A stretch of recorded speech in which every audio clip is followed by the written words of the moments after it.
আপোনালোকে গম পাই আছে যে এতিয়া বাংলাদেশৰ ক্ৰাইচিছটো গোটেই বিশ্বত এই খবৰটো বিয়পি গৈছে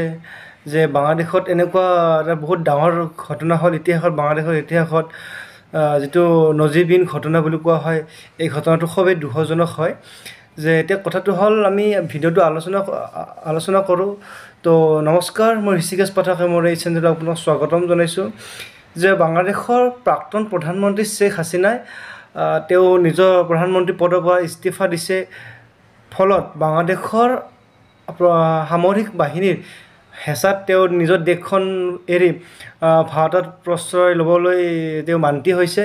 তে কেছটোনো কি আজি আপোনালোকৰ আগত মই অকণমান আলোচনা কৰি দিছোঁ যে বাংলাদেশৰ প্ৰধানমন্ত্ৰী শ্বেখ হাছিনা 2024 চনত নতুনকৈ তেওঁ ইলেক্ট হৈছিলে নিৰ্বাচন হৈছিলে তো এইটো এটা ভাল কথা আছিলে ভাৰতৰ কাৰণে কিয়নো যে শ্বেখ হাছিনাৰ যিটো ৰুল বা পলিচি সেইটো ভাৰতৰ ফেভাৰ হয় ভাৰতৰ লগত এটা ভাল সম্পৰ্ক আছে শ্বেখ হাছিনা চৰকাৰৰ লগত বা ব্যক্তিগতভাৱে নৰেন্দ্ৰ মোদী হওক বা ভাৰতৰ যিকোনো প্ৰধানমন্ত্ৰীৰ লগত শ্বেখ হাছিনাৰ চৰকাৰখনৰ লগত এটা ভাল ৰিলেশ্যন আছে কিন্তু অকস্মাতে কথাটো কেনেকুৱা হৈ গ'ল যে আমি সকলোৱে গম পাইছোঁ যে গোটেই বিশ্বত যিটো এটা অস্থায়ী বা অস্থিৰতাৰ চিটুৱেশ্যন হৈ থাকে মাজে মাজে সেই চিটুৱেশ্যনটো মূলতঃ কাৰ কাৰণে হয় আমেৰিকা যুক্তৰাষ্ট্ৰ যে আমেৰিকা যুক্তৰাষ্ট্ৰ অৰ্থাৎ USA কি হয় যুদ্ধত ডাইৰেক্টলি ইনভলভ হ'ব ভয় কৰে কিন্তু সিহঁতে বেকেদি মানে ইনভলভ হৈ যিকোনো দেশত অস্থিৰতা মানে সৃষ্টি কৰে যেনেকৈ আমি আপোনালোকক কিছুমান উদাহৰণ দিওঁ ইউক্ৰেইন আৰু ৰাছিয়া বা আমাৰ ইজৰাইলৰ লগত ইয়াৰ ওচৰত থকা ইছলামিক কাউণ্ট্ৰিসমূহৰ মাজত USA মানে আগুৱাই দিয়া যুদ্ধৰ ক্ষেত্ৰত হওক কিছুমান চিটুৱেশ্যন বা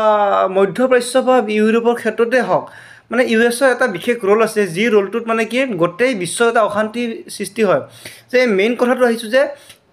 আমেৰিকা যুক্তৰাষ্ট্ৰই বিচাৰিছিলে কি যে আমেৰিকা যুক্তৰাষ্ট্ৰই বিচাৰিছিল যে জো বাইডেন অৰ্থাৎ জো বাইডেন প্ৰেছিডেণ্টে বিচাৰিছিলে কি যে বাংলাদেশত এটা আমেৰিকাৰ মিলিটাৰী বেছ হওক অৰ্থাৎ এই বেছটো মানে কি বুজাইছিল সিহঁতৰ মিলিটাৰী যোনটো সিহঁতৰ পাৱাৰ সেই পাৱাৰটো ছাউথ ইষ্ট এছিয়াত নতুনকৈ ইষ্টাব্লিছ কৰিব বিচাৰিছিলে সেইটো এটা সময়ত ভাৰতৰ কাৰণে থ্ৰীট হোৱাৰ চান্স আছে কাৰণ আমেৰিকা কেতিয়াও ভাৰতৰ প্ৰত্যক্ষ বন্ধু হ'ব নোৱাৰে আৰু হোৱা নাছিলোঁ আগতেও তো সেইকাৰণে আমেৰিকাই অৰ্থাৎ ভাৰতেও কেতিয়াও ৰাছিয়াৰ বন্ধুত্ব কেতিয়াও নেৰে আৰু নেৰিও পাছলৈকে কাৰণ ভাৰত আৰু ৰাছিয়াৰ বন্ধুত্বপূৰ্ণ সম্পৰ্ক বহু ঐতিহাসিক হয় আৰু এই সম্পৰ্কটো পিছলৈ থাকিব এই কথাটো ভাৰতবৰ্ষৰ নীতি আদৰ্শ থকা ব্যক্তিসমূহে জানে বা বৈদেশিক পৰিক্ৰমা থকা ব্যক্তিসকলে জানে বা ভাৰতৰ বৈদেশিক পলিচিৰ ক্ষেত্ৰতো এইটো এটা প্ৰযোজ্য যে ভাৰতে যিকোনো পৰিস্থিতিত ৰাছিয়াৰ সম্পৰ্কৰ পৰা পিছ হুহুকি নাহে কাৰণ ৰাছিয়াই এটা সময়ত ভাৰতক মানে কি বহুত বেয়া সময়ত ভাৰতক ছাপোৰ্ট কৰিছিলে তো এতিয়া আমি আহিছোঁ যে বাংলাদেশৰ চিটুৱেশ্যনটোলৈ যে বাংলাদেশত প্ৰথমতে কি হ'ল ৰিজাৰ্ভেশ্যনলৈকে কি হ'ল এটা ডাঙৰ কেম্পিং হৈ গ'ল যে ৰিজাৰ্ভেশ্যনৰ কাৰণে শ্বেখ হাছিনা চৰকাৰখনক ষ্টুডেণ্ট ইউনিয়নবিলাকে প্ৰটেষ্ট কৰিছে যিটো এটা সময়ত বহুত ডাঙৰ মানে প্ৰটেষ্ট হৈ গৈছে সেই প্ৰটেষ্টটো এনেকুৱা ৰূপ লৈছে যে বাংলাদেশত থকা বিভিন্ন ৰাষ্ট্ৰ বা বিভিন্ন দেশৰ পৰা পঢ়িবলৈ যোৱা ছাত্ৰসকলে ইয়াৰ মানে কি বেয়া পৰিস্থিতিৰ সন্মুখীন হ'ব লগা হৈছে মানে এই ৰিজাৰ্ভেশ্যনটো কেনেকুৱা আছিল যে কিছুমান প'ৰ ডিষ্ট্ৰিক্ট বা প'ৰ ক্লাছৰ মানুহবিলাকক ৰিজাৰ্ভেশ্যন দিছিলে 30% বা 10% সেইটো এটা সময়ত উঠাই দিছিল বা সেইটো ল'ব লাগে তেনেকুৱা ধৰণৰ এটা ৰিজাৰ্ভেশ্যনৰ কাৰণে ক্ৰাইচিছ চলি আছিলে তো সেই বস্তুটো যে এতিয়া বাংলাদেশত এনেকুৱা চিটুৱেশ্যন হৈ যাব তো এটা ইম্পচিবল কথা আছিলে আপোনালোকে দেখিছে যে ভিডিঅ' বা নিউজত যে বাংলাদেশৰ জনতা অৰ্থাৎ ষ্টুডেণ্ট ইউনিয়নবিলাক কেনেকুৱা এটা বেয়া শক্তি দেখুৱাইছে যে কি হয় সংসদ বুলি ক'লে কি হয় গণতান্ত্ৰিক দেশ এখনৰ সংসদ হৈছে এটা মন্দিৰ স্বৰূপ কিয়নো সেই সংসদৰ পৰা নেতাবিলাকে কিছুমান ৰুল ৰেগুলেশ্যন ইষ্টাব্লিছ কৰে যিবিলাক ৰুল ৰেগুলেশ্যনে দেশখন স্থায়ী বজাই ৰখাত জনসাধাৰণৰ মাজত সুখ শান্তি বজাই ৰখাত অৰিহণা যোগায় তো এখন দেশৰ উন্নয়নৰ ক্ষেত্ৰতো সংসদৰ মজিয়াই যথেষ্ট গুৰুত্বপূৰ্ণ ভূমিকা গ্ৰহণ কৰে তো তেনে এখন মন্দিৰত যে বাংলাদেশৰ জনতাই যিটো এটা বেয়া পৰিৱেশ বা বেয়া চৰিত্ৰ দেখুৱাইছে সেইটো বাংলাদেশে নিশ্চয় গোটেই বিশ্বৰ আগত লজ্জিত হৈছে তো সেইটো এটা খুব দুখজনক হয় এই চিটুৱেশ্যনটো এটা সময়ত কি সাম্প্ৰদায়িক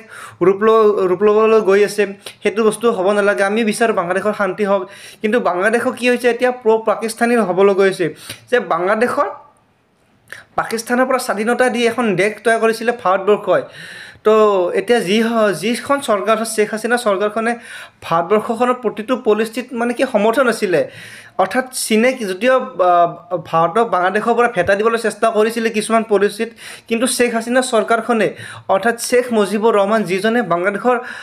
জন্মদাতা বুলিও ক'ব পাৰি তেখেতৰ এজন কি হয় কৰ্তা হয় বুলি ক'ব পাৰি বা তেখেতৰ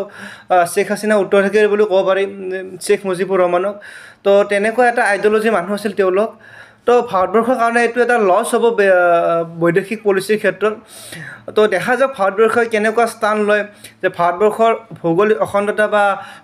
ভাৰতবৰ্ষৰ জনসাধাৰণৰ শান্তি বজাই ৰখাত ভাৰতবৰ্ষই কেনেকুৱা পলিচি লয় বা পলিচি ল'ব লগা যথেষ্ট কাম থাকিব ভাৰতবৰ্ষৰ কাৰণে কিয়নো বাংলাদেশ এখন ভাৰতৰে দেশ আছিলে তো ভাৰতবৰ্ষৰ বহুখিনি দায়িত্ব থাকে বাংলাদেশৰ সুখ শান্তি বা উন্নয়নৰ ক্ষেত্ৰত তো আপোনালোকে বুজি পালে যে বাংলাদেশৰ এই চিটুৱেশ্যনটো মই আপোনালোকক চমুকৈ বুজাই দিছোঁ বিশেষকৈ আপোনালোকৰ মাজত এইটো মই ক্লিয়াৰলি কওঁ যে পাকিস্তান আৰু আমেৰিকাই বাংলাদেশৰ এই চিটুৱেশ্যনলৈকে যথেষ্ট হেপী কিয়নো হেপী হ'বই তেওঁলোকে কেতিয়া ভাৰতবৰ্ষৰ উন্নতি হোৱা নিবিচাৰে ভাৰতবৰ্ষৰ অস্থায়ী হোৱাটো বিচাৰে তো মই আশা কৰোঁ জো বাইডেন নতুনকৈ আমেৰিকাৰ ৰাষ্ট্ৰপতি নহয় সেইটো সকলোৱে জানে নোহোৱাটো বিচাৰোঁ নতুনকৈ ডনাল্ড ট্ৰাম্প আহিব তেওঁ ভাৰতৰ কাৰণে ফেভাৰ হয় আশা কৰোঁ গোটেই বিশ্বত শান্তি হওক বা ভাৰতবৰ্ষৰ লগত এটা সম্পৰ্ক বজাই ৰাখক তো এইটো এটা খুব জটিল বিষয় হৈ পৰিছে